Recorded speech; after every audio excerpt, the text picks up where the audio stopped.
G'day guys and girls, it's Senator Ralph Babette here from the United Australia Party. We're here in the office on Saturday morning, referendum morning, and how excited am I today? I'll tell you how much. Very excited.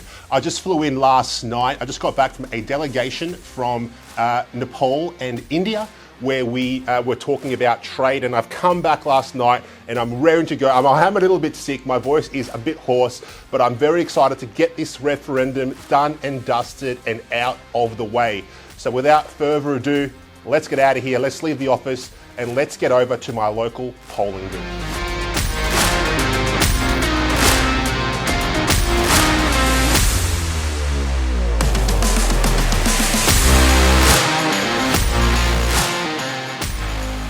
So we're on the way now to, obviously we're on the way to our local voting booth, which in my electorate is Hillsmead Primary School. So for all of the parents that send their children to Hillsmead Primary, shout out. And while we're there, hopefully we can get a few interactions with the voters at the booth and see what they think about this referendum. Obviously, I've got my own personal views, which you're all very aware of by now, but let's see what the people think and what the vibe is. The vibe, as Mr. Albanese likes to say, at the polling booth. So we've made it, we're at the polling booth. Let's go in and let's cast my vote in this historic referendum. All right, let's talk the voice. We don't know exactly how it will work yet, and you seem to be asking people to vote based on trust. So why should we? So we're just here with Angela. Angela is obviously volunteering for the No campaign. Angela, how's it going so far? Actually, it's going really well. The response has been really good. It's looking very favourable towards the No. However, we've got a lot of people that are coming here today that really are sitting on the fence, and they really don't know what they're voting for. Any thoughts on the referendum overall? Do you think it's been divisive for our country, or do you think it's brought us together? Whoa, it's a tough question. It's a tough one, Tough question. My thoughts are that this is Australia. There should be one law for everybody.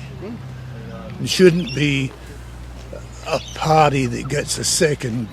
They can make up their mind what they want. I mean, I would love more information on it. Yeah. But I've read some pamphlets and, I don't know. I guess we're not going to know until we get the results and go from there and see what it actually means. Yeah, okay. So do you understand what the voice means, though, for Aboriginal people? Has it been explained to you thoroughly, or are you kind of not sure? I'm really not sure. I haven't, there's not much I've learnt about it because I've only heard things, been told things, but not much. From the sounds of it, it sounds like it's bringing a few people together but tearing a few people apart. Yep. I think there'll be a lot of pushback for the Prime Minister if this gets rejected. Yeah. It'll look very bad for him. Yeah. Oh, yeah. Yeah. So do you think the No campaign is going to win, or the Yes campaign? Call it early, come on. I'm going to call it early, and I'm going to say the No's going to win this one. Yep, absolutely. I think Australia has found their voice, and they're certainly going to be showing that today. If it's no, it might affect, but I don't know how other people will think, and sometimes people might forget this in a few months' time. It's a big deal right now. Yeah. What do you think happens to the PM if the PM fails? Do you think he keeps his job, or do you think he's out the door? No idea? Not sure. So do you think this voice will help Aboriginal people, and if so, how will it help them?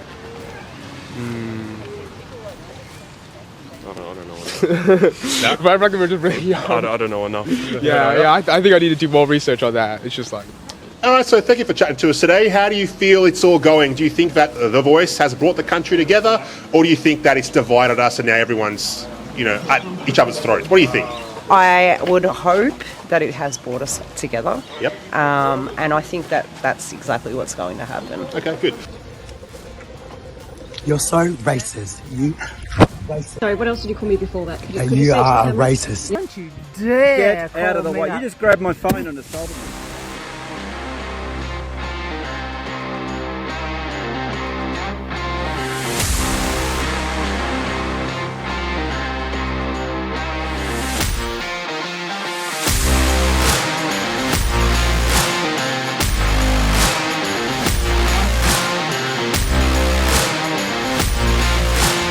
there we are. We're all done. That was a fun day, a fun little experience talking to everyone there.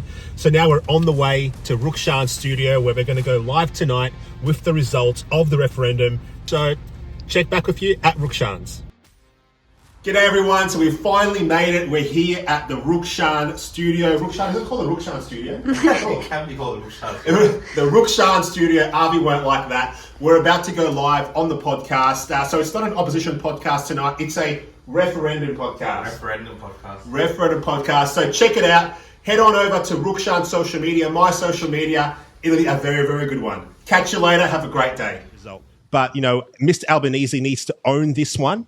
And I'm not going to let it go. I'm going to hammer this until the next election. Mr. Albanese, you're a failure as a prime minister. You've destroyed this country. You've divided this nation. You've presided over the worst cost of living crisis in my lifetime anyway.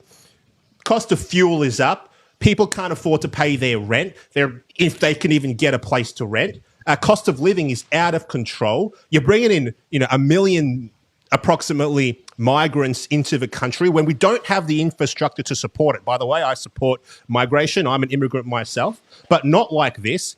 Mr. Albanese, you're a bad prime minister. Stand down. I just want to probably wrap things up. Ralph, any last words, Senator Babette? Look, last words. Thank you, Australia, for seeing through all the media garbage, all the media deception, all the gaslighting, all the lying from the Yes campaign, all the racism that they pushed onto us and are still pushing onto us now. They're calling us all racists. I mean, I'm obviously not a racist. I'm brown. Rukshan's not a racist. He's brown. Michael's not a racist, obviously Token not. white guy. Token white guy. Avi was on before. We had Joel Jamal on before. A whole bunch of brown people and one token white guy saying to reject this garbage. And we're not saying reject it because we don't care about Aboriginal people. Of course, we care about Aboriginal people, but we don't want to divide our nation. And the other thing is we don't want another bureaucracy that we don't even know what it's going to look like. Absolutely no detail at all. I mean, it's not hard to have a guess at what it could have looked like. It would have been people like Noel Pearson, sitting on some board somewhere and dictating to the government what they could and they couldn't do. I mean, they played it off like it was an advisory body or something like this. But, people from the actual official Yes campaign came out numerous times and said it would be a brave government that rejected the advice that we gave to them, a brave government. So when I hear things like that, an unelected body, which we don't even know what it's going to look like, what powers it's going to have, when they can make decisions over my life and I have absolutely no say on what they do, then that just doesn't smell right to me. No, thank you. No, thank you. That's my kind of party.